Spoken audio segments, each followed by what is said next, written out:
Okay. Hence, the name of this class is No Apologies, because this class is going to analyze very, very clearly that to be apologetic about being Jewish has never really ever worked. Lesson number 2, no apologies. We're on page 47. We look at some of the explanations for anti-Semitism that have been offered throughout the ages to emerge with an important principle. The problem with hating Jews lies not with the Jews, but with the haters. Internalizing this hate is not a healthy response. It's like the battered woman that's always blaming herself, saying, if I would only dress this way or smile this way or do this, we have to realize that the problem is not with us, not that we can't better ourselves, but our bettering ourselves has nothing to do with anti-Semitism. No one's perfect. It's true, but that will not stem anti-Semitism, on the contrary. Okay. But you could feel paranoid. Okay. Right? Is that right? Well, actually, by the time you finish this class, David, you will not feel paranoid. You'll actually feel like a proud Jew. Okay. That's what this class. So that's why the class is called No Apologies. Not only don't we have to be apologetic, we should be proud of who we are. On the contrary, if you want to really stem anti-Semitism, don't hide. Okay. Today's class is going to tackle a few questions. Don't answer them, but we're going to approach it. Question number 1 is, why does anti-Semitism persist? Why does it persist? When theoretically, if they only hated Jews because of X at some time of history, and X is gone, why does the next generation hate Jews because of Y? And if Y is gone, why are they hating Jews because of Z? So it's just persisting.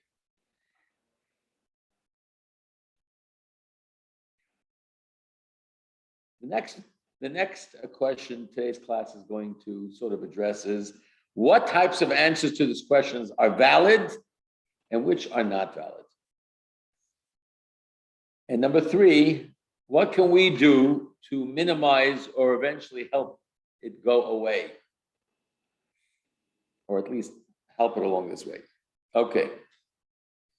So first we're going to talk about an introduction about things that most of us know. It's not news to anyone here, but you can't have a class about outsmarting anti-Semitism without explaining, without talking about at least, the absurdity of anti-Semitism and how it's contradictory, right? So they'll blame Jews for being this way, and if Jews are the opposite way, they'll blame Jews anyway. So, and also how ancient it is. So we're going to talk about how ancient anti-Semitism is, the absurdity and the contradictory, and how we can deal with absurdity. Rabbi, we caused COVID, and then we we're going to talk about it. We did 9/11. And then Pfizer, so we're right. both sides. Correct. That's an excellent example. COVID. We caused COVID, and cured it. And now we cured it to make money because Pfizer is controlled by Jews. Huh? You didn't know we caused COVID? I didn't even know, but well, okay. You put an excellent example, right? We caused COVID. The Mossad is behind 9/11. All these theories. Okay. Okay. So the first thing we have to establish is that anti-Semitism predates Christianity. Most people think that if you want to go back to the sources of anti-Semitism, it's based on the hatred of Jews that started during the time of Christians. It was a religious-based anti-Semitism, and then maybe there's Muslim-based anti-Semitism and so on. But the truth is, as we're going to learn now, it's much more ancient than that. That's what first we're going to do. So we're going to do 2 texts, which one comes from an anti-Semite, and one comes from an anti-Semite. Remember, we talked about last week that we cannot go through life believing that we're going to fulfill our purpose in life being anti-Semites. We have to know who we are. But there was actually a Jew by the name of Josephus during the Roman period, during the Roman conquest of Jerusalem. He was a Jew. He was actually a soldier or even a general in the Jewish army, but he left and he joined the Romans. Many theories why. He actually believed that the Jews should not be rebelling against the Romans, that the Jews are not approaching it right. But he never left his Judaism. He sided with the Romans, but he never left his Judaism. And he wrote. We have a lot of his writings. Not everything in his writings do we, take at face value, but a lot of Jewish history from what happened during the Roman conquest of Jerusalem, we know from Josephus. His books are actually printed even in Hebrew. It's called Yosifun. Yeah, he was a historian. He was a Jewish historian, correct. And he wrote a book to disprove a vicious Roman anti-Semite. That's what a whole book about it. We don't have the writings of the anti-Semite that he wrote about, but from what Josephus writes to counter him, we could see what that guy was writing. Okay, so we're going to take two, just to show that much before Christianity, going even back to Roman times, and as you just mentioned, even Greek times, it goes back all the way. That's the next two readings. Okay.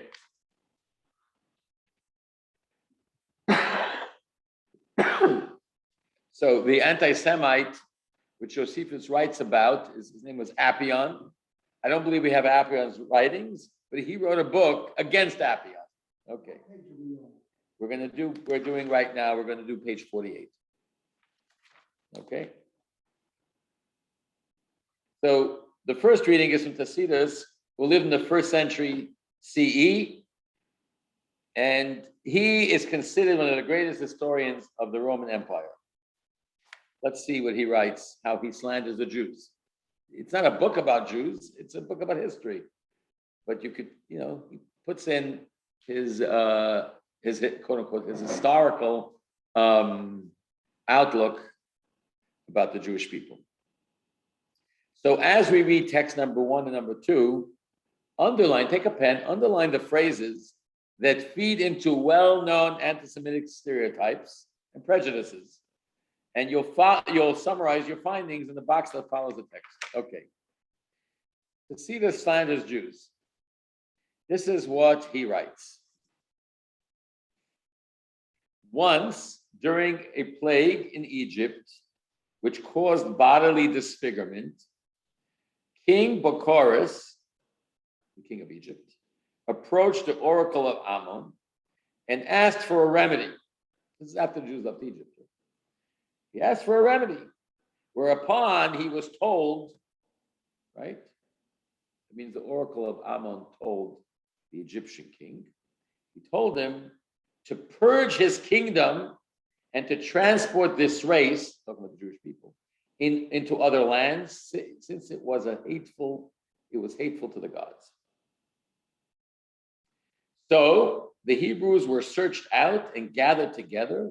Then, being abandoned in the desert, while all others lay idle and weeping, right? One of the exiles, Moses by name, warned them not to hope for help from the gods or from men, for they were deserted by both, but to trust in themselves. That's what he writes. The Jews regard as profane all that we hold sacred. On the other hand, they permit all that we abhor. They first chose to rest on the 7th day. But after a time, lazy people. But after a time, they were led by the charm of indolence to give over the 7th year as well to inactivity. You know what? Once a week is not enough. The Jews decided that one whole year, every 7th year, is no work. The other customs of the Jews are base and abominable and owe their persistence to the depravity. For the worst rascals among other peoples, renouncing their ancestral religion, always kept sending tribute and contributions to Jerusalem, thereby increasing the wealth of the Jews. Some commentators think that he's talking about the rascals. He's talking about non-Jews that might have converted to Judaism, They're the rascals, and they're sending their money to Jerusalem. Not clear what he means here. That those that renounce I suppose it is converts. Those that renounce their ancestral religion keep sending their money to Jerusalem. Again, the Jews are extremely loyal towards one another and always ready to show compassion. But toward every other people, they feel only hate and enmity. This is what this Tacitus writes about the Jewish people. Just to underline, so you see already that a lot of the anti-Semitism that we read about that happened over the last few hundred years, it's all right over here, whether it's they serve other gods or they care for other people but not themselves. And They don't care about anybody else. right, and they're lazy. Okay.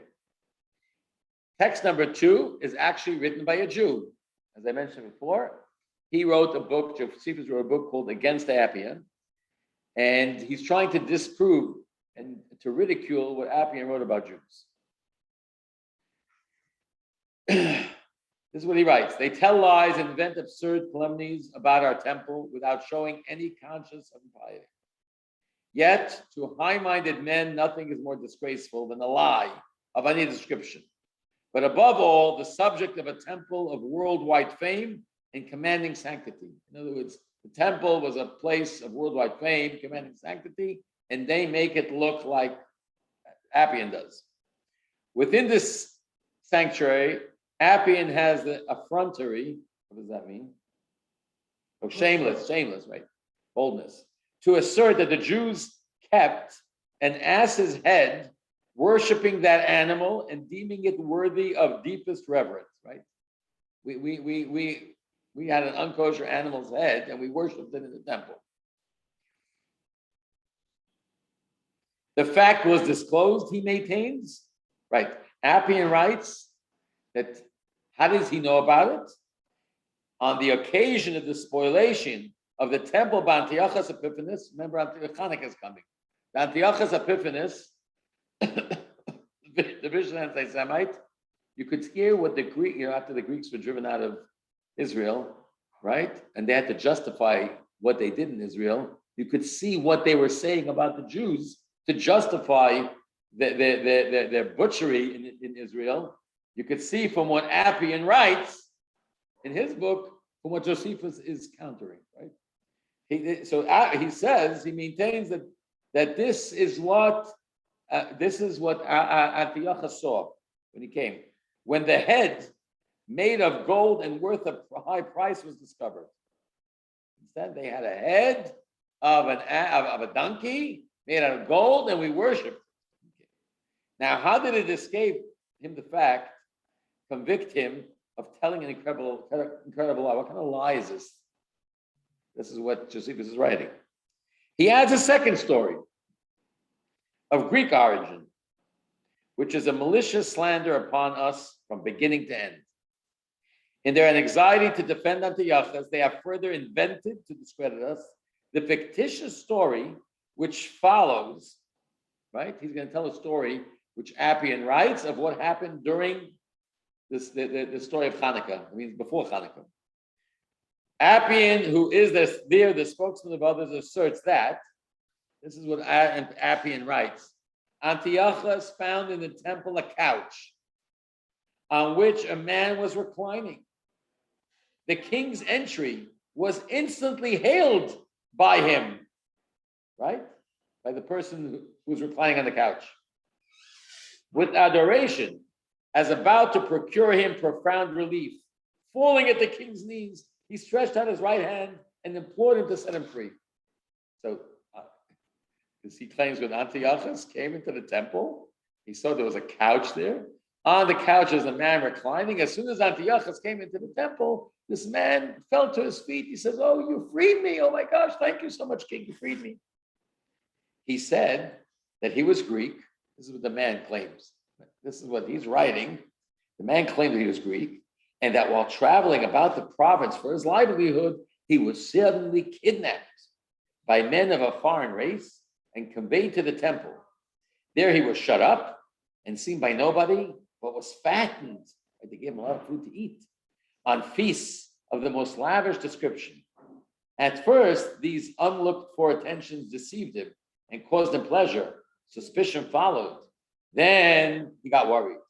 Finally, on consulting the attendants who waited upon him, he heard of the utterable law of the Jews, for the sake which he was being fed. You know why the Jews were feeding him? They're going to sacrifice him. The practice was repeated annually at the fixed season. They would kidnap a Greek foreigner, fatten him up for a year, and then lead him to a certain wood where they slew him, right? They shechted him, sacrificed his body with their customary ritual, partook of his flesh. The Jews ate the flesh of this man, the Greek, right? And while immolating the Greeks, swore an oath of enmity to the Greeks. The remains of their victims were thrown into a pit.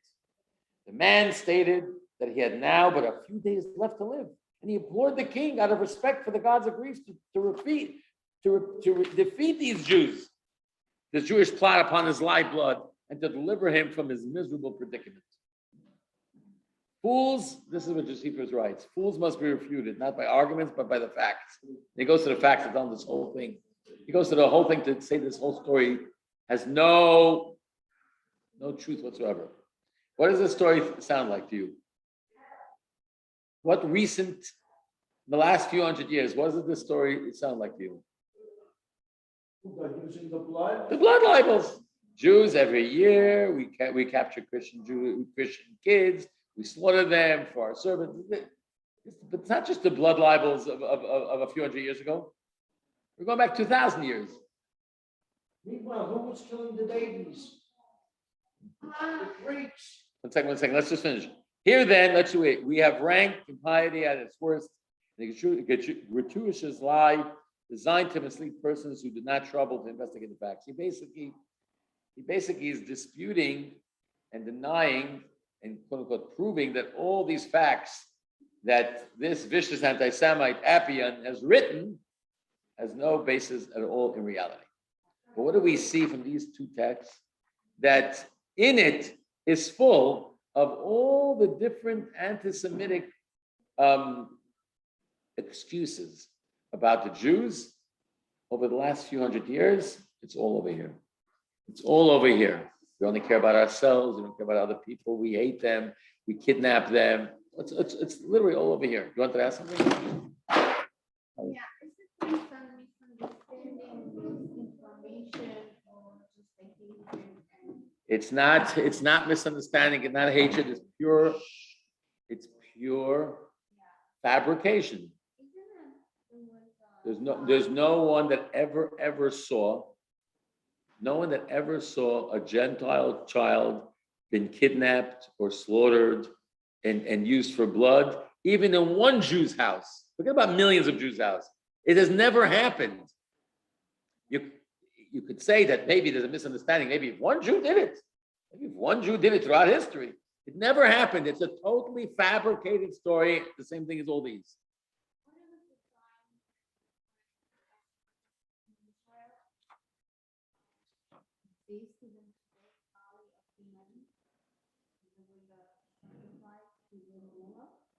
Yeah, but that wasn't Jews. Jews didn't sacrifice to the Moloch. If they sacrificed, and even the people that did sacrifice Moloch, they sacrificed their own children, not someone else's children. Okay. So, what do you see from the first reading? It's crazy. The first reading, right? There was a plague in Egypt. Who do they blame the plague on? The Jews. Like the Black Plague, anything, any.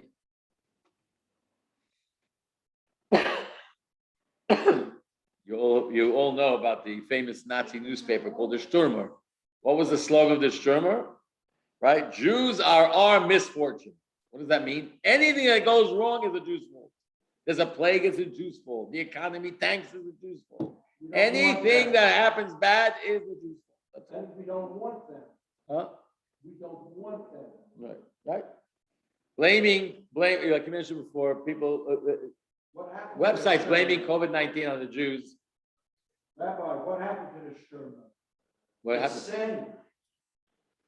Oh, That's it. Nobody took it in, the shipping lot. Right.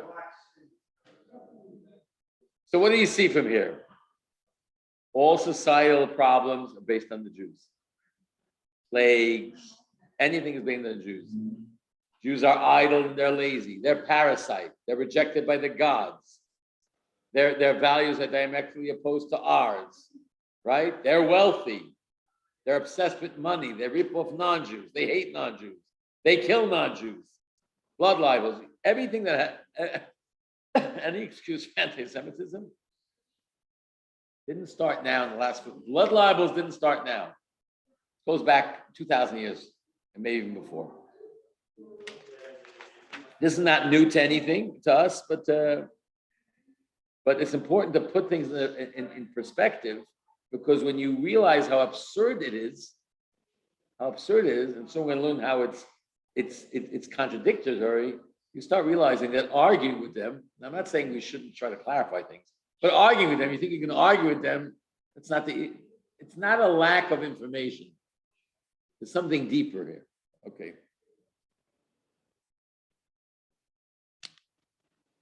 Text number 3 on page 53.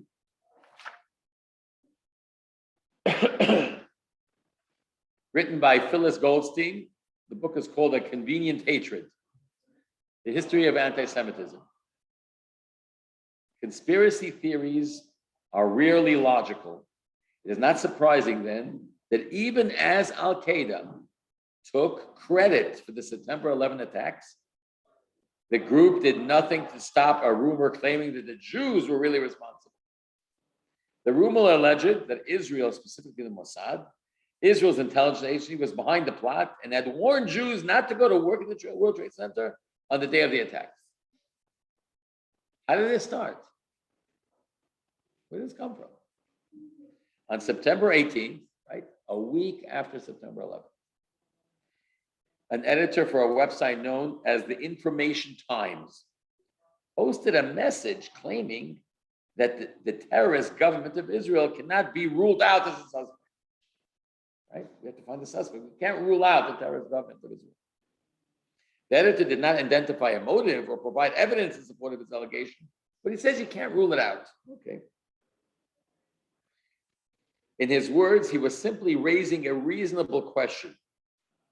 5 days later, the Al-Mana is a TV station based in Lebanon, stated as a fact that the Mossad indeed warned 4,000 Jews who worked at World Trade Center to stay home on September 11th. Within days, the rumor appeared in newspapers, electronic mailing, lists around the world. People continued to believe this lie despite the fact that about 18% of the known dead were identified in obituaries as Jews. So the facts mean nothing. Facts mean nothing. The people that hate us are looking for reasons, and they'll fabricate the reasons, and they'll take any misfortune, has nothing to do with Jews, any misfortune, and blame the Jews. So this is the absurdity. Makes no sense. No sense whatsoever, but it's just the absurdity of it is itself the biggest lesson for us, that you can't argue with the absurdity. There's no logic or fundamental. Now, that doesn't mean we shouldn't try to explain rational people that might be influenced by it, right? There might be rational people that read it and say, is this possible? So, but the core of anti-Semitism, which produces this absurdity, they're not interested in truth. They're interested in just lying to Jewish people. The next text talks about the contradiction of hate. Amen.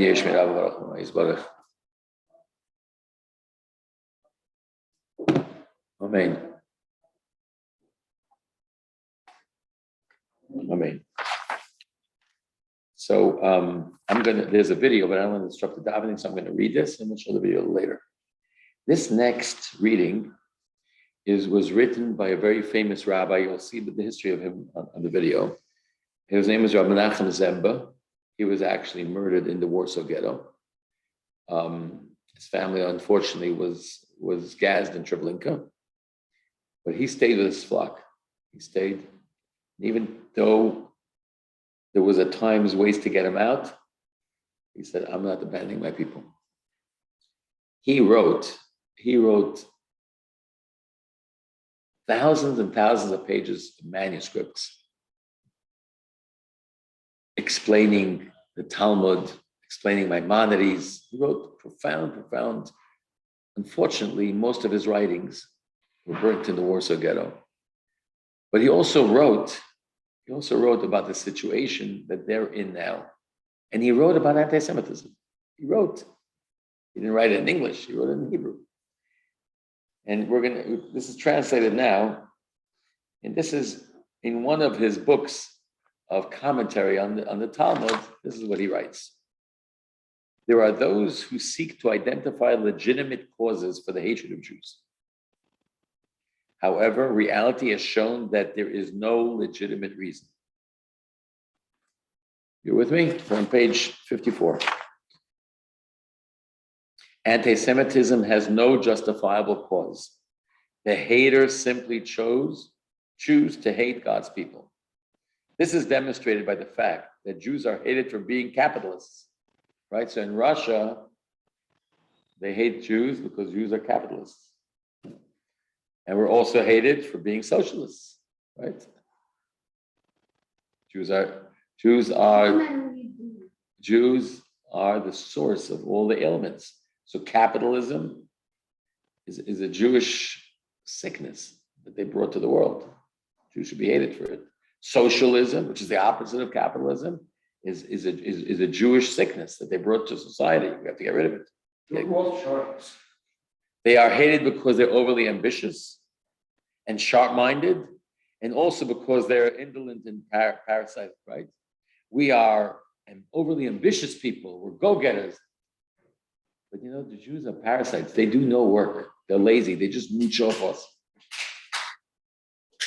They are hated because they are too religious and conservative, and also because they advance progressive and secular ideas. The reason for this hatred are consistently contradictory and have not an ounce of logic behind them. That's what he writes. So therefore, to try to answer here, there's no end to it. There's no end. So how do the anti-Semites operate? There's an unbelievable speech that Rabbi Jonathan Sachs, of blessed memory, his yahrzeit was just like 2 weeks ago. He gave in the House of the Lords in England. And he said something very, very powerful. He said that anti-Semitism is never eradicated. It just lays dormant and mutates again. Dormant and mutates again. How does it mutate? It says that you'll see, if you look at the history of anti-Semitism, you'll see whatever people were worshiping at that time, whatever people were obsessed with at that time, that was the excuse that was used to hate Jews. In a time when people were very religious, right? Very religious. So Christians hated Jews because we killed their God, or we're not Christian, we don't accept them, and so on. When society became more secular, it's become more scientific, so now it took a new turn, right? Darwinism, and now you have the master race, you have people that are inferior and superior, so now we worship science. We'll find a scientific reason why we should hate Jews. When that dispels, then he says, now what's the new thing we worship? What's the new thing society worships is equal rights. Oh, equal rights that everyone worships. Oh, look at Israel. They don't have equal rights there, right? They're like a colonialists, we're like apartheid. So whatever society worships, whatever society is worshiping at that time, the anti-Semite will say, but the Jew is not that. It's always that way. But they It'll don't. always. He looked at the communism. Yeah. I'm saying. He says it always. He says whatever. Right. So, by the way, Jews that were arrested, Jews that were arrested in the former Soviet Union. You know what they were called? What were they called? Refusing? No, refusing. Some people that tried to. After, Yeah. You were arrested. What you arrested called counter-revolutionary, right? What did the former Soviet Union worship? Revolution, the Russian Revolution. That's what made us such good people. Everyone's equal, right? Now anyone that opposes it is a counter-revolutionary. You understand? The previous Rebbe and many of the Chassidim. If you teach kids in a cheder, or you teach kids in a shul, you're a counter-revolutionary. What means? You're going against the revolution. We are worshiping revolution, and you're going against it. He's right. You see, every society, any society worshipped, anti-Semitism reared its head and said, "Oh, that's the Jews. That's the Jews." So it doesn't make sense. It doesn't have to make sense. So trying to get to the root of it by trying to explain why they hate us because no, it's absurd. Because others will hate us, or they themselves will hate us for the opposite reason that you said they just hate us now. So that can't be the reason. When you say why mean, if you say why does someone behave this way, it means that if I can just fix the why, then all the problems are taken care of. But it doesn't work that way, because the why is not the reason, it's the excuse. The reason they give is not a reason, it's the excuse for their hatred. The hatred came first. The hatred comes first. And now I have to package my hatred in something. Okay, we'll package it in counter-revolutionary. We'll package it in religion. We'll package it in human rights. We'll find any package. But the common denominator is the hate came first. Not the reason came first. The hate came first. Oh. But the truth of the matter is, historically, there is a Jew involved in all of these movements. So not that they're the only ones, don't get me wrong, but it's easy to pick them out in the crowd. You mean there are Jews that are socialists, and there are Jews that are capitalists. Yeah. That's what I said. But capitalism, The Rothschilds, that's why I'm mentioning that. So when Jews are involved in society and we're involved in politics, it's no good. When Jews are in a ghetto and they're completely removed from society, then they're clannish, we're different, we're stuck up, we only take care of ourselves. So tell me, where do you want me to be? Should I be here? Just tell me where to go.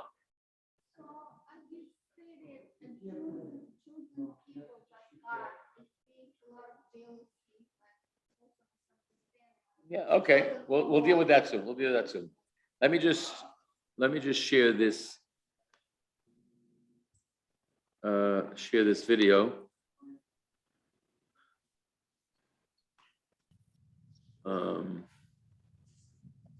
Do you see what I'm showing on the screen? Am I?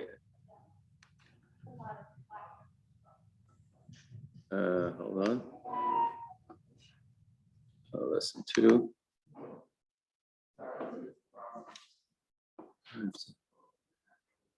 Yeah. Okay.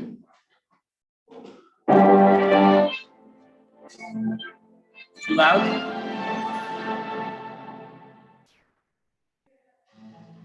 On the east bank of the Vistula River in the Warsaw suburb of Praga, a Jewish boy was born in 1883 and named Menachem, he who brings comfort. His father, Elazar Zemba, died shortly after, and the boy was raised by his grandfather. He became rapidly known as a dazzling genius and formidable Torah scholar, corresponding with the best Torah minds of his era. Menachem Zemba married at age 18. Rabbi, I'm having a hard time hearing you. His father-in-law supported him for 20 years, but he studied and put pen to paper, authoring 10,000 pages of original Torah insights, including commentaries on Maimonides. Can you please increase the volume? And on the Jerusalem Talmud, and 4 volumes of halachic responsive.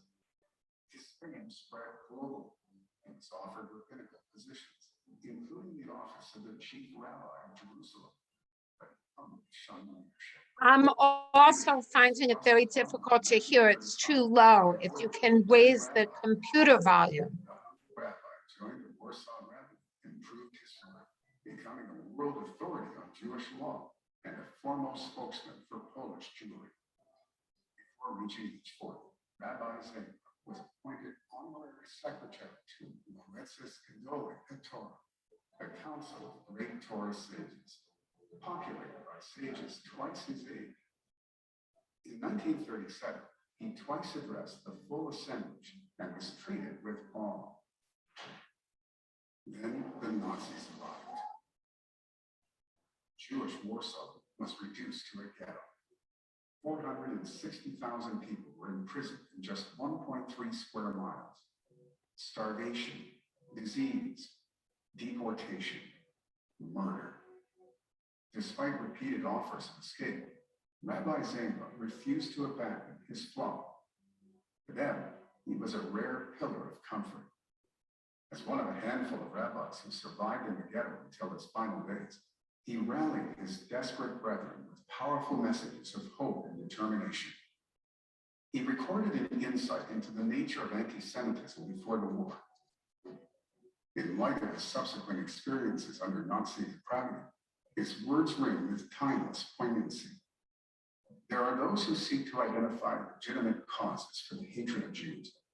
However, reality has shown that there is no legitimate reason. Anti-Semitism has no justifiable cause. The haters simply choose to hate God's people. This is demonstrated by the fact that Jews are hated for being capitalists and also for being socialists. They are hated because they are overly ambitious and sharp-minded, and also because they are indolent and parasitic. They are hated because they are too religious and conservative, and also because they advance progressive and secular ideas. The reasons for this hatred are consistently contradictory, and they have not an ounce of logic behind them. Shortly before Passover, 1943, the Warsaw Ghetto uprising erupted. Amid furious fighting and flames, Rabbi Zangba calmly conducted a Passover Seder as if nothing was amiss. But on the fifth day of Passover, April 24th, 1943, Rabbi Zangba was gunned down by Nazi bullets. The community he shepherded with love and sacrifice came together at terrible risk to bury their beloved rabbi in a temporary grave. His family was deported to Treblinka, not survived. His lifetime of copious writings rose to heaven in the Warsaw fires. Hardly any of it survived. In 1958, his body was exhumed. Tens of thousands of people amassed, including an array of leading Jewish sages, to lay the heroic rabbi to eternal rest in dignity. Reality has proven that this righteous man was right. There is no legitimate reason for the hatred leveled in each generation against the innocent men, women, and children of the Jewish people.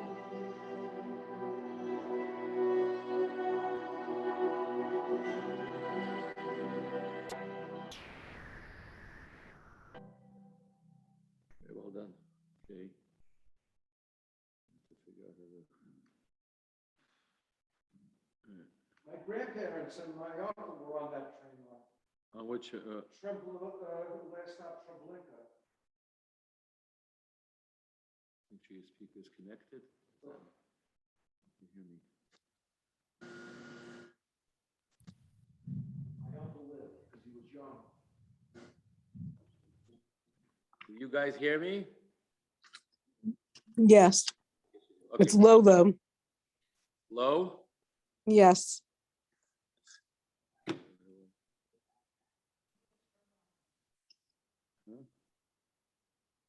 Okay. No. Okay. Rabbi, we hear you better than we heard the video. Oh, okay. That could be, okay. Okay, let's move on.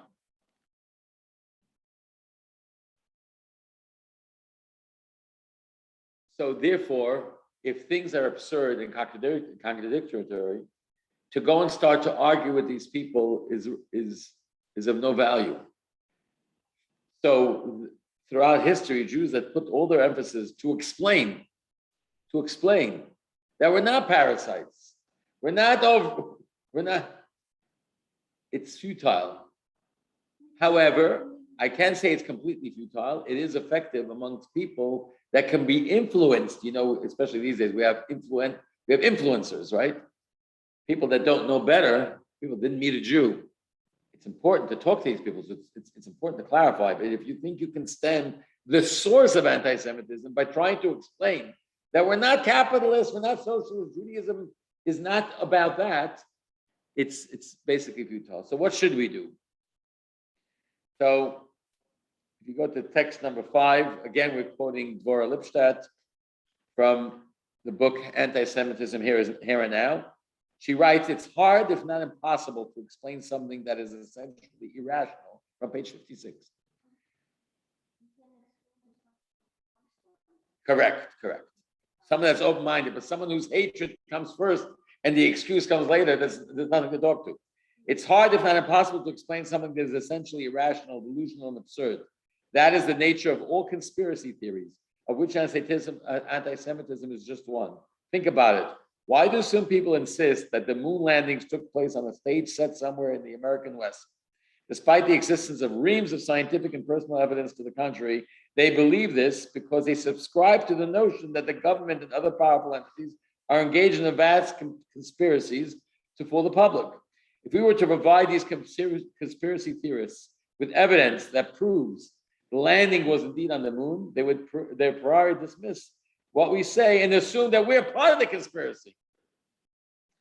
To try to defeat an irrational superstition, especially when it's firmly held by its proponents with a rational explanation, is virtually impossible. Any information that does not correspond with the conspiracy theorists' preferred social, political, or ethnic narratives is ipso facto false. So if you say something contrary to what I believe, it's false. Social scientists have described such theories as having a self-sealing quality that makes them particularly immune to the challenge. By the way, again, I'm saying again, doesn't mean we shouldn't attempt to refute these claims, but it's not the fix. You might be able to affect people that don't know better. You might be able to affect irrational people. But the irrational people whose hate comes before the reason, there's no one to talk to. That's it. The next text, which I'm going to skip, is about the history of the word anti-Semitism. The word anti-Semitism was actually started by who? No, that's the biggest. I didn't know this myself. Who coined the word anti-Semitism? Not Jews. Herzl? No, that. Not Jews. Okay, you know what? I'm going to read the next reading. Anti-Semites did. Because they had to create a movement that's anti-something, that's another movement. But the Semites is not only Jews. I know, Semites, okay, correct. Mar William, who lived from 1818 to 1904, German writer, political theorist, and agitator. In 1879, Mar founded the Anti-Semites League, the first organization devoted exclusively to promoting political anti-Semitism. Mar's organization reflected his secular racism, which existed inconsistently alongside his religious anti-Semitism. His self-proclaimed goal was to free Christianity from the yoke of Judaism. Mar coined the term antisemitismus, anti-Semitism, which for him denoted a secular racial hatred of Jews. He used the word anti-Semitism to make Jew hatred seem rational, sanctioned by science, or sort of polite. What should it be called? It should be called, what should it be called? Evil wickedness. That's what it is. It's evil. And actually, there was a Jewish businesswoman who lived in the 17th century, and she lived in Hamburg, and she describes in her book, the book is called Zichronot. Memories, correct. So she lived in, she's called Gluck, I don't know how to say it in the German, Gluckel of Hamel. So she was a businesswoman in Germany, and she writes history, and she writes a story about a non-Jew who murdered 2 Jews and was caught and was sentenced to to capital punishment. What happened in Hamburg then? She writes it. Look at it. Call it what it is. On the day the murderer was sentenced to death, there was a commotion in Hamburg that had not been seen there for 100 years over any man sentenced to death.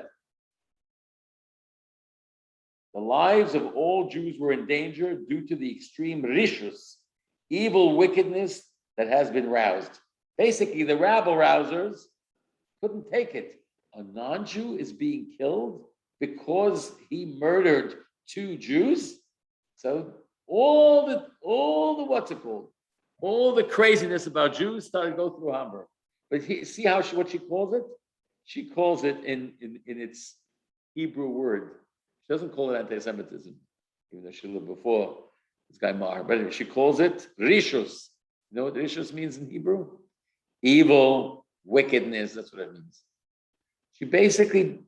She describes. So we don't even realize we're using the word anti-Semitism. But anti-Semitism is, there is a movement called Semitism, and we have to be against it because they're the danger. It's like a movement. It's nothing to do, you're not against anything. It's pure evil and wickedness. That's what it's about. And we call it in Hebrew, it's called rishus. Anyway, okay. So, which brings us to the question, if it's so ancient, and it's so absurd, and it's so contradictory, so why? What is it? What is it? If it's not this reason and not that reason, so what is it? So to point a finger on such a large subject and to say it's this is very difficult. But what the JLI did an interesting thing. They took a talk of the Rebbe. About the story of Purim and how the story of Purim is explained in the Talmud, and the Rebbe's explanation on the story of the way the Talmud explains it can give us a little bit of an inkling how at least the Rebbe viewed not all sources, but some of these sources of anti-Semitism. So let's try to see the different explanations that have been given. Here's actually from Dr. Rabbi Lord Jonathan Sachs, page number 60, text number 8. He says there are almost an endless set of speculations about what the cause of anti-Semitism actually is. Some see it in psychological terms: displaced fear, externalization of inner conflict, projected guilt, the creation of a scapegoat. Others have given it a socio-political explanation. Jews were a group of who can conveniently be blamed for economic resentment, social unrest, class conflict, or destabilizing change. Yet others view it through the prism of culture and identity. Jews were stereotyped outsiders against whom a group could define itself.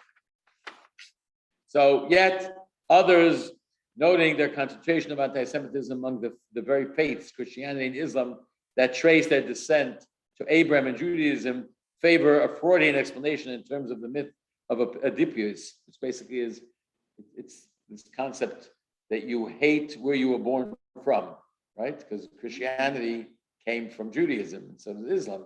So you hate your source if it doesn't accept you, so to speak. We seek to kill those who gave us birth.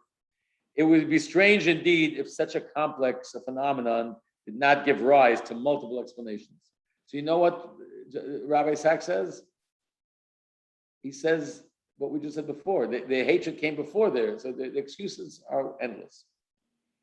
So again, we're going to look at Jewish sources, how they address this topic, and we're going to discuss the story of Purim.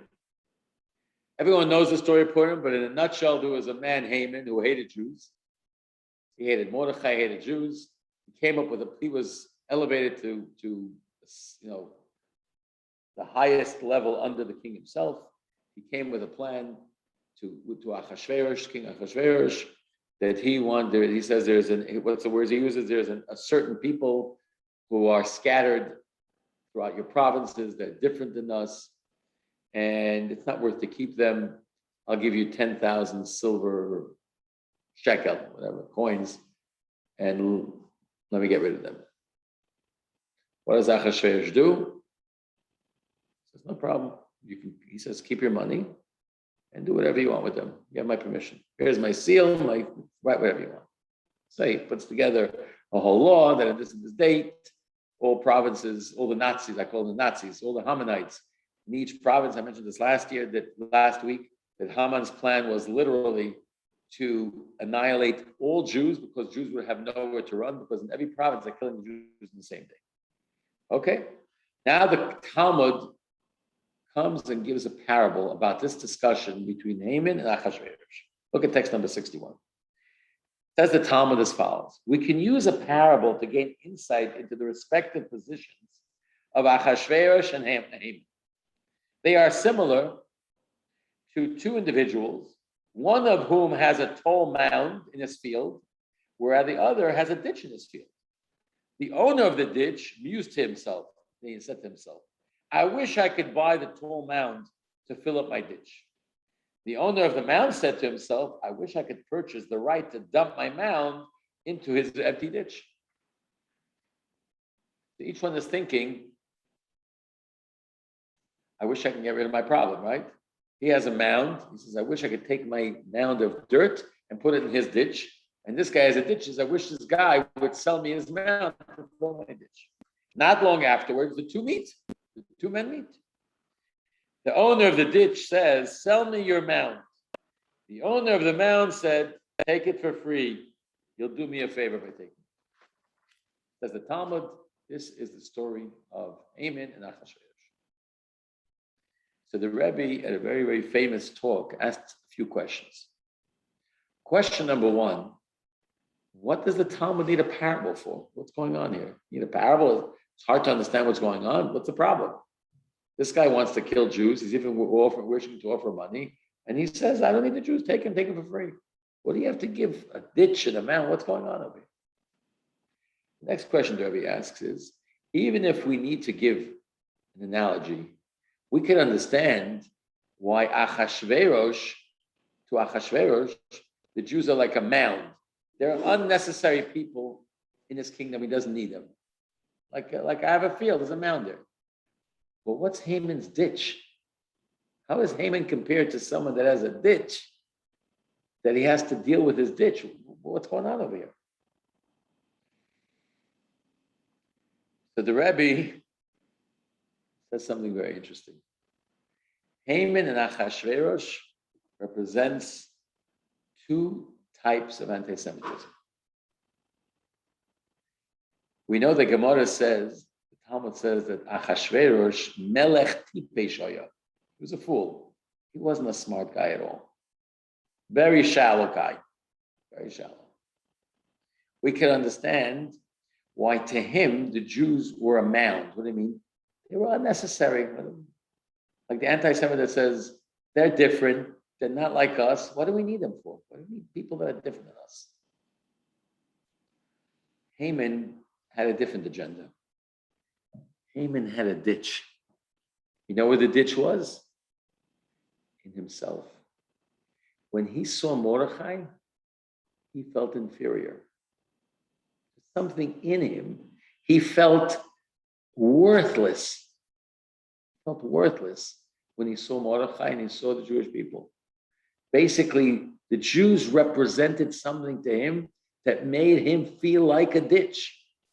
And by getting rid of it, he believed he would get rid of his ditch. He'd get rid of his inferiority complex. You know what they say about bullies? Most they say bullies are insecure. They're insecure. They have a ditch. How much more so is a bully who feels threatened by another student in the class that excels. Another student in the class that excels and does well and has value.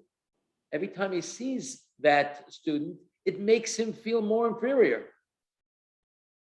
Haman was the fellow who literally had a ditch.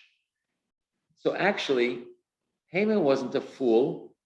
Haman wasn't a shallow person. Achashverosh was a shallow person. He's the type of Jew, he's the type of anti-Semite that looks at Jews as people that are different and they're unnecessary.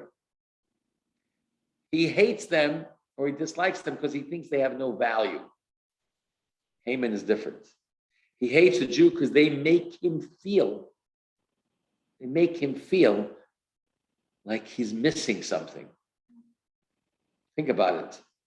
Every time Haman sees Mordechai, he can't take it. Most people say that the reason Haman was upset is because Mordechai is not bowing down to him. It's true, Mordechai didn't bow down to him. Everyone did bow down to him. You know what really bothered Haman? This is a man of principle. This is a man who doesn't care about anyone. I'm a person, says Haman psychologically to himself, I'm a person that, the person who worships himself knows how empty he is, right? Like the bully. He worships himself, he knows how empty he is. And here's a man of principle. He doesn't bow down. Everyone bows down to him. He doesn't. He made Haman feel, let's call it guilty, or gave him a conscience. Actually, you know what? They say that Hitler said about the Jews, that they brought guilt and conscience to humanity. It's a plague and a sickness like circumcision. The whole concept that you feel guilty by doing something, that's how the Jews influenced us. Those Jews really got into our society and they gave us guilty consciences. We have to get rid of it. How did he brainwash millions of people to have no conscience, killing women, children, men, killing whatever? Don't feel guilt. You know why? Guilt comes from the Jews. They infected you. If you feel guilt, you have been influenced by the Jews. Get rid of it. There's no guilt. It's like stepping on an ant. You don't feel guilty about an ant. Don't feel guilty about killing another human being. Haman wasn't stupid. Haman wasn't shallow. On the contrary, a human being by nature, it's interesting. Hashem created a human being, a rational human being. I'm not talking about shallow. Every human being has this gift that we have to feel we have a life of purpose. Whatever happens, a person doesn't have a life of purpose, is worshiping himself. Whenever someone that lives a life of purpose is in front of him, it bothers him. By Haman, this was so bad that the story in the Megillah, you read the next story in the Megillah, what happened later? We read last week about how Mordechai pleaded with Esther to approach the king, right? Remember we read about that last week? So what did Esther do? She comes to the king and says, I want to make a party. Right? Who did she invite to the party? Two people. Achashverosh and Haman. Haman feels like $1 million. On his way home, who does he see? Mordechai. You know when he comes home, what he says to his family? Look at the next reading. This is a man who has children, has wealth. He's the most powerful person in all these provinces. Haman comes home, tells his family about his magnificent wealth and his many sons, and how the king has promoted him and advanced him above all other officials and royal courtiers. What is more, says Haman, Queen Esther personally prepared a feast, and besides the king, she did not invite anyone besides me. And tomorrow too, I'm invited by her, along with the king. He has everything. You know what he says? All this is worth nothing to me. But all this means nothing to me each time I see Mordechai the Jew sitting at the palace gate. Can you imagine? A guy has everything. Guy has everything. He's on top of everything. He has a family, he has 10 kids, 10 sons. I don't know how many daughters he had, right? He was wealthy, and he's boasting about it. He says, all this means nothing. Envy. What's envy? He has more money than Mordechai. He has more power. He has everything. What's the envy? What's the hatred? Says the Rebbe, this is what the Talmud, this is the answer that Talmud is trying to, this is what the Talmud is trying to explain. Haman was the ditch man. The man who felt there's a void within him. And he believed that he can get rid of that void by getting rid of the Jews. So actually, if you think about it, Haman wasn't a shallow person. He actually was a deep person. Because if he felt guilty that he was worthless with all his money, that means what happens with a person that he has everything and just feels empty? Empty. He has everything. But you keep on thinking, if I have more money, I'll feel fulfilled. I have more money fulfilled. And guess what? He's not a shallow person. He doesn't feel fulfilled. Shallow people, they have the money, they can boast about it, no problem. Haman has all the money in the world. But guess what? He sees Mordechai. He sees someone that gives him his conscience. He hates him. I gotta get rid of him. This guy creates an inferiority complex within me. So Hashem created us not to be needy people. Hashem created us to be purposeful people.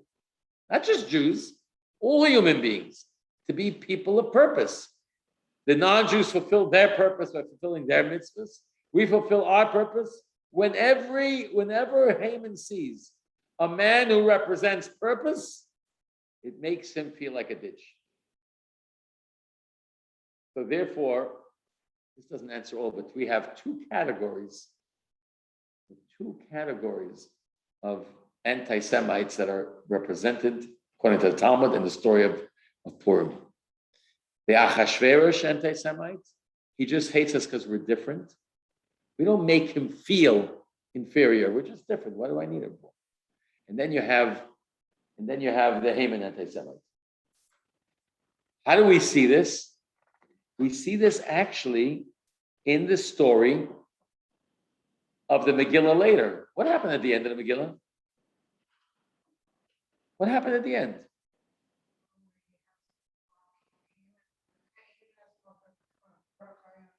Good, but after that. So now, good. So he has to walk up, then he comes to the party. That infuriates him more. Okay, good. That's the juiciest part of the Megillah. I love that story the most. When the king can't fall asleep, and they're reading to him the memoirs, and they read in the memoirs that Mordechai saved the life of the king because he overheard two people who were planning to poison the king, and he told Esther about it. And then the king says, "Does it say in the memoirs I ever rewarded him?" He says, "No, it doesn't say that." So he says, "No, I better reward him." So at that exact second, who's walking into the palace? Haman. So he says to Haman, "What should I do with a person that found favor in the king and I really want to reward him?" Haman thinks he's talking about him, right? So Haman says, "Oh, someone that found favor in the eyes of the king, he should be tomorrow paraded. He should right, dress him up with the royal clothes, put him in the royal chariot, and then have people have a parade and have people announce, this is what gets done to the person who's found favor in the eyes of the king." Achashverosh says, "Great idea. Please do that. Do exactly what you just said and do it to Mordechai." He's coming to the palace to tell the king to hang Mordechai, and then that's how the whole story changed. But what was the end? He comes back, he comes home all washed out. He comes to the party, and the king asked Esther, "What can I do for you?" Esther says to him, "You could save my life and my people's life, because there's someone who has planned to annihilate me, your queen, and my people." He gets angry. "Who is this?" He says, "Him. This guy Haman." He gets angry at Haman, and Haman gets hung. What's going on here? Exactly what's going on here?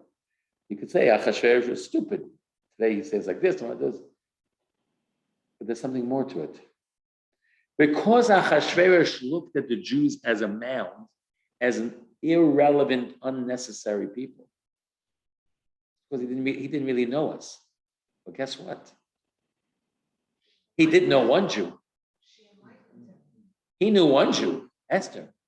And he saw her beauty, not just the physical beauty, he saw how genuine she is. And she said to him, if you look at the words of the Megillah, she said, "Nafshi b'sheilasi ba'amu b'akashasi." She attributed who she is, me and my nation are one. What's the message here? whatever you see in me, you know where it comes from? It comes from my people. There's a person trying to kill me and what I represent, and the source of who I am. All of a sudden, in Achashverosh's mind, the Jewish people are not superfluous, unnecessary people. Oh my gosh. They produced a gem like this person right here, like my queen. She's a gem, not just physically beautiful. She has inner qualities. You want to get rid of this? They're relevant. They're not irrelevant. They're not a mound anymore. Oh, they're part of my field. You want to get rid of them? I kill you. So for that type of anti-Semite, who's not hating us because we cause a conscience within him, he's hating us because he thinks we're irrelevant. What do we have to do? Hide our Judaism? That's the source of the problem. He doesn't know who we are. We just are different. But if he got to know who we really are, we wouldn't be a mound. We wouldn't be unnecessary people. Contrary to what people think that the answer to anti-Semitism is, let's go into a cocoon. Don't stand out. Just assimilate. No. Germany showed us that assimilation doesn't help. Doesn't help. Guess what? For the anti-Semite that you could turn around, not the one who feels like a ditch, not the one that you make feel comfortable because you give him a conscience, but the one that looks at you like different and you're irrelevant. Why do I need these irrelevant people here? If we could show them that we are relevant, even a fool will appreciate it. Even the fool will appreciate it. What do Jews do? We do the opposite. We start blaming ourselves for the anti-Semitism. We start taking their excuses seriously. We say, you know what? Maybe we shouldn't be so much this. Maybe we should hide a little bit. And we think that we're answering it. We're not answering nothing.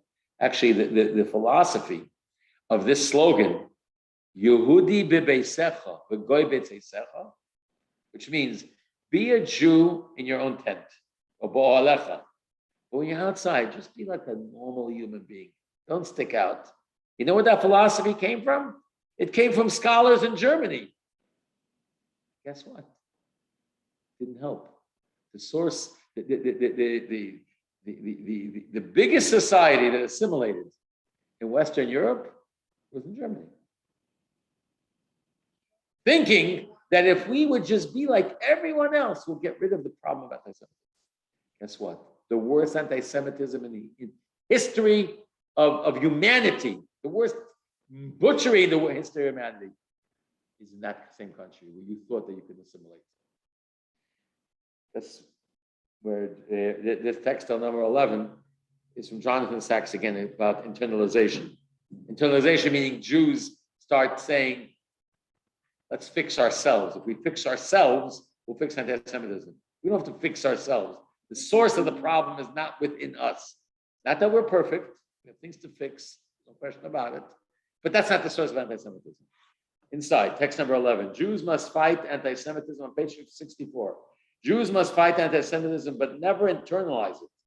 That is easier said than done. If you are hated, it is natural to believe you are hateful, that the defect lies in you. It really does. Hate exists in the mind of the hater, not in the person of the hated. Jews have faults, and Judaism is a religion of self-criticism and repentance. But those faults have nothing to do with those of which they are accused of by their enemies. Anti-Semitism tells us about who? Not about Jews. It tells us about anti-Semites, not Jews. One of the mistakes made by good, honorable, and reflective Jews was to believe that since Jews were hated because they were different, they should try as far as possible not to be different. So some converted, others assimilated, yet others reformulated Judaism to eliminate as far as possible all that made Jews and Judaism distinctive.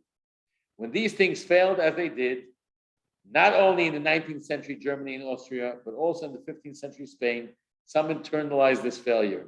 Thus was born the tortured psychology known as Jewish self-hatred. Jewish self-hatred. Let me not stick out. And whenever a Jew sticks out, other Jews blame us. You're the cause of anti-Semitism. You're the cause of anti-Semitism. You could go to text number 12. This is a very famous, I quote this very often from Rabbi Tursky, page 66. I was once traveling on a bus dressed in my customary garb, wearing a broad black hat and a black frock coat.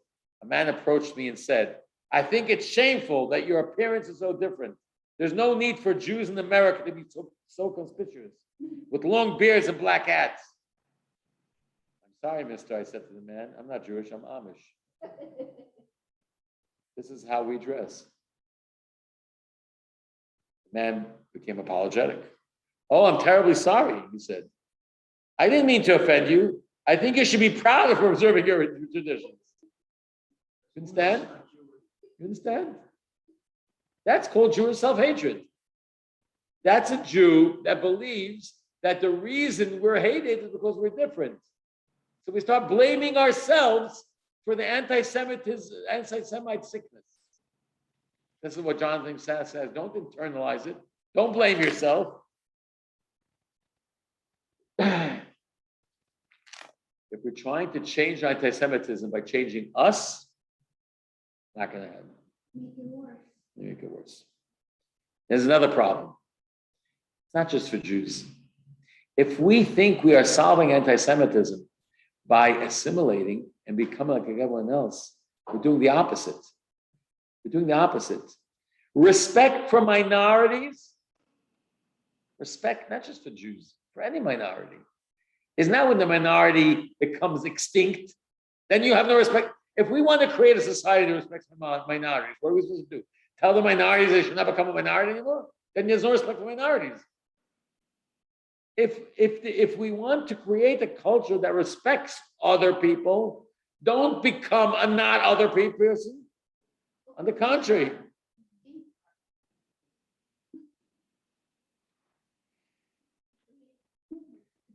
The next reading is actually from, we quoted her last week, from Barry Weiss. She was a writer for the Wall Street Journal, then she worked for the New York Times, and she saw the anti-Semitism going on in the New York Times. She resigned from the New York Times. This happened 2 years ago. So this is what she writes in a book called, or booklet called How to Fight Anti-Semitism. In text number 13. In the first 3 decades of my life, I never wore a Magen David necklace. It always seemed redundant to me. But since the Pittsburgh attack, I have worn a Jewish star pendant regularly, especially in public venues and in situations where I'm conscious of being one of the only Jews in the room. The show of pride has become important to me. I want people to know that I am unafraid. This is the example set by Mitchell Leschner during his middle school graduation this spring in Vernon Hills, Illinois.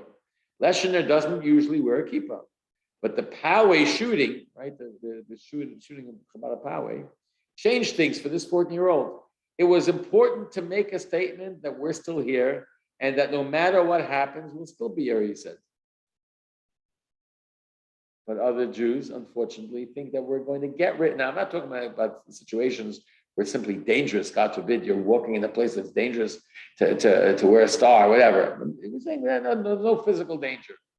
Don't retreat and think you're going to get rid of the anti-Semites by assimilating. That's not the answer. Okay. Which brings us to the answer to what I mentioned before, the story with the end of the story of Purim, which you find in text 15. What happened there? What happened? This is actually from the Rebbe. The Rebbe, this same talk about, Rebbe uses the story of Haman as the epitome of anti-Semitism, because Haman was the most vicious anti-Semite. So the Rebbe says, look what happened at the end of the story of Esther. What I mentioned before. Page 70. All that Esther had to do was to prove that the conclusion presented by Haman, following his arguments against the Jews, namely, that it's not in the king's interest to let them remain, was false. Right? She told the king, it's true that this nation is, as Haman stated, a people scattered and separated among the nations. It is also true that the laws differ from other people. Nevertheless, despite this, she told King Ahasuerus, you can see for yourself that Haman's conclusion that it's not in the king's interest to let them remain is not true. To the contrary, you can see that the uniqueness of the Jewish people is actually a positive quality. How does he see it in her? The response is captured in the words of Esther when she said to Achashverosh, "May my life be given to me in my petition and my people in my request." To Haman's claim that letting Jews live was against the king's interest, Esther responded, "You should realize that this is the nation from which I, Esther, emerged. It is my nation, the people that produced me, that raised and educated me, and I conduct myself in the Jewish way. You know well that you selected me of all the finest ladies who were themselves selected from 127 countries of your empire. If so, you have in front of you evidence that the entire complaint about the Jews is baseless." Achashverosh agreed. He was familiar with Esther's superior qualities and exemplary behavior. When he learned from her that her conduct was reflective of the conduct of the Jewish people, my people, he was left with one question. Who in their right mind would seek to destroy a people that produces individuals as good as Esther? It can only be an evil and dangerous person. Who is it? So what do we see? She was proud of who she was. She said who she was. She said which people she came from. And she said, I'm a product of those people. All of a sudden, the Jews, who Achashverosh knew nothing about, became relevant because he saw the product of the Jewish people.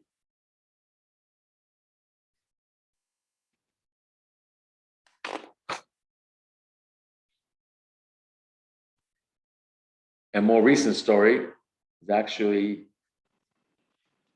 the story of a Palestinian by the name of Mohammed Dajami. So he was born in Jerusalem. He was a committed anti-Semite, and he led some of the Fatah operations. He turned his life around completely. All of a sudden, he became a lover of Jews. What happened? Read this in page 72.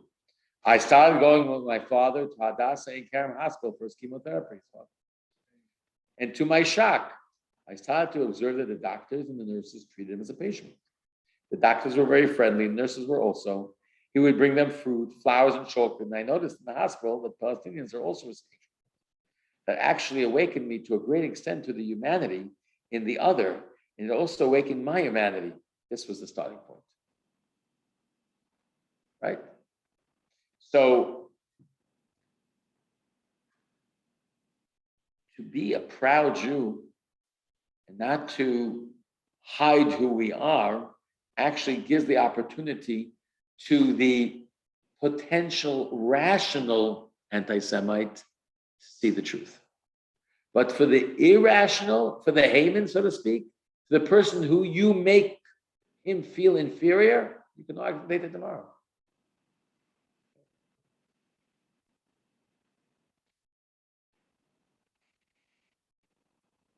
So there's the ditch, Haman, and there's what's it called? We have to know ultimately that evil has no substance. Evil. It's all evil is all this propaganda. It's propaganda. You know what's going to happen at the end of time? When evil will dissipate, you know what the prophets tell us? We read it in every Passover in the Haftorah, right? This is what Maimonides says in page 73, text 17. What will happen when Mashiach comes? The wolf will dwell with the lamb, the leopard will lie down with the young goat. What does that mean? Says Maimonides. These words are a metaphor and a parable. The interpretation of the prophecy is that the Jews will dwell at peace together with the wicked Gentiles who, like a wolf and leopard, had sought to devour them. So the time of Mashiach, when the truth will come out, right? Automatically evil will dissipate. So what is anti-Semitism? It's all ear. It's literally all ear. And if you're trying to explain to ear that you got it wrong, there's no one to talk to because it's evil. If there is what I'm saying. There is the anti-Semite that is ignorant. It's ignorant. Yes, it's a part of the human. The ignorant, good, the ignorant anti-Semite, if they have an open mind, right, then showing them and living a life of a Jew can only help. The guy that hates you no matter what will hate you if you assimilate too. The Haman and the Hitler doesn't care if you assimilate. Because it's not a rational anti-Semitism. No matter what you do is not going to help. On the contrary, but on the other hand, those that do have rationale or are capable of thinking, the hatred didn't precede their excuse. Those people, you'll help them by acting like a Jew. You'll help them by showing what being Jewish is about, not by assimilating. You're not helping the situation. I'm going to end with this before we finish. I'm going to end with this interesting story so that the first Chabad Rebbe was imprisoned in Tsarist Russia. He was imprisoned in Tsarist Russia.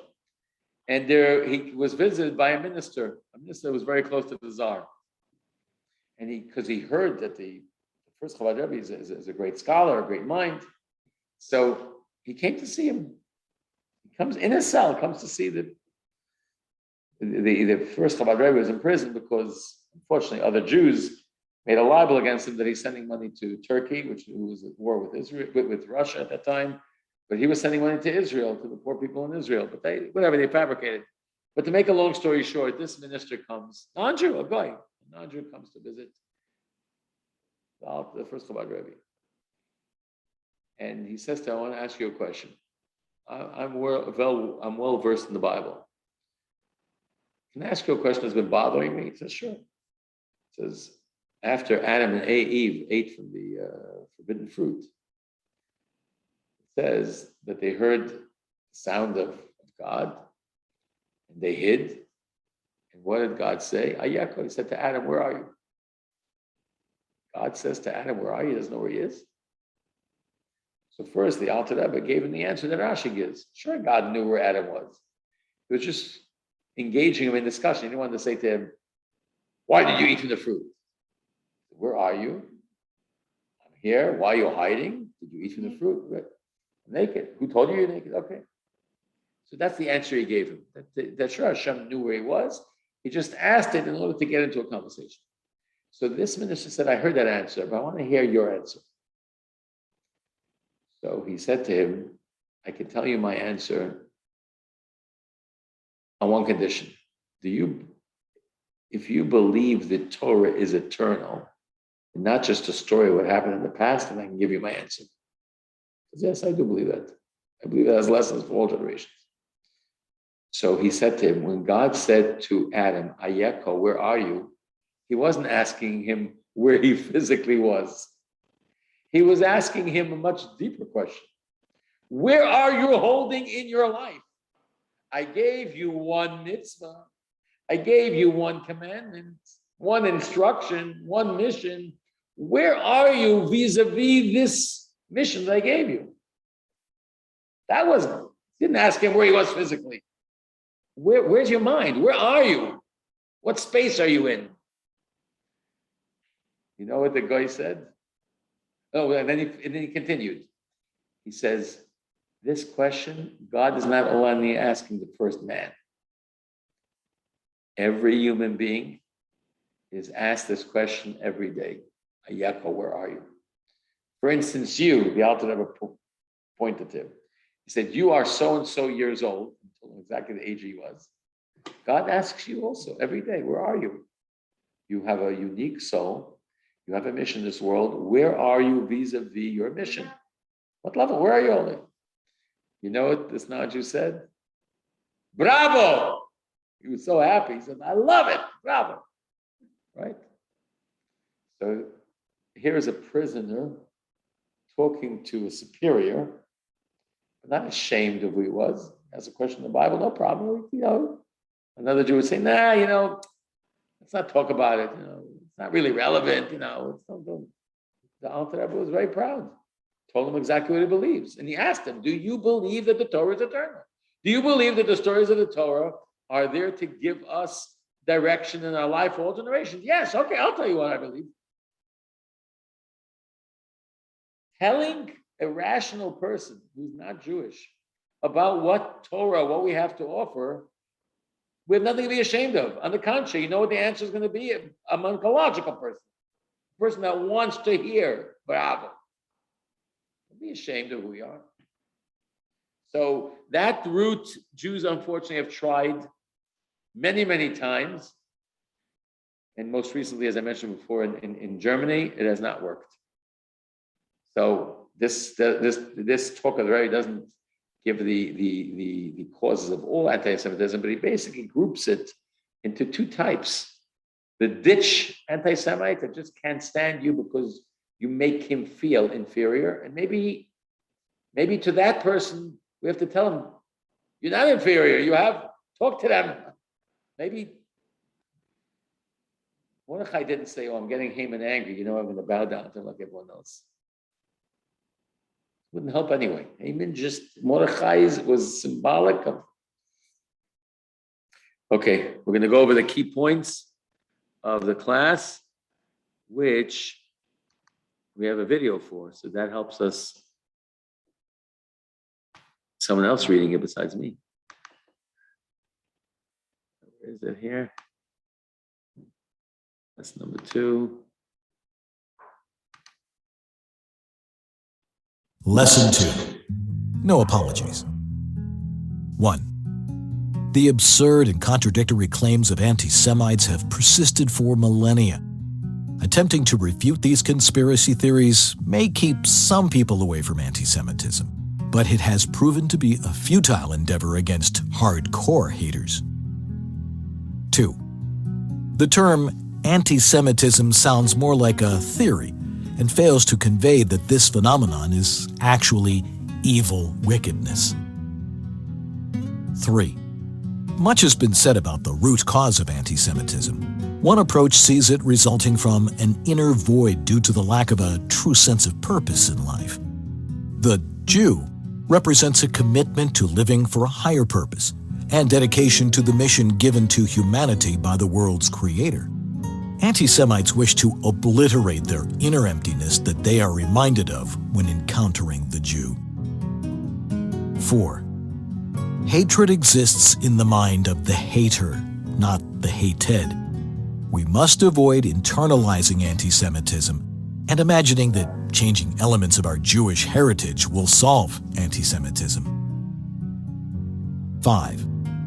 Jews and other minorities cannot be expected to be bifurcated people, severing themselves from their identities in the public sphere.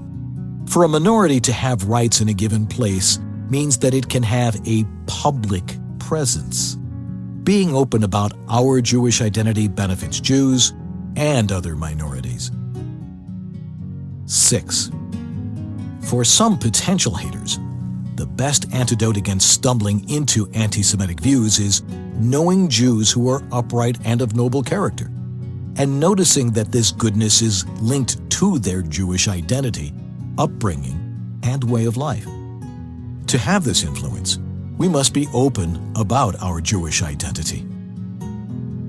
7. A Jewish explanation for anti-Semitism must allow for the possibility of change, because the Jewish prophets insisted in God's name that anti-Semitism will eventually cease altogether. 8. We can reduce anti-Semitism by teaching the world to avoid an inner void, by embracing God's mission for all humanity. Next week, we're going to go to the Promised Land, right? Many of those that are against Israel, it's all packaged, and everything is. We'll talk about Israel next week. Please join us. 1 second, let me see if I can. How do I? If there's any questions, how do I stop this here? Good. If there's any questions about today's class, I can take some questions. Otherwise, we'll wrap it up today. Hope you enjoyed the class. Any questions? Everything must be very clear. Okay. So we'll end the class right now. And hope we all internalize, not anti-Semitism, but internalize our mission as a Jew. And ask ourselves, Ayeka, where we are. And guess what? The rational non-Jew will respect us for it. Okay, have a good night, everyone. See you next week.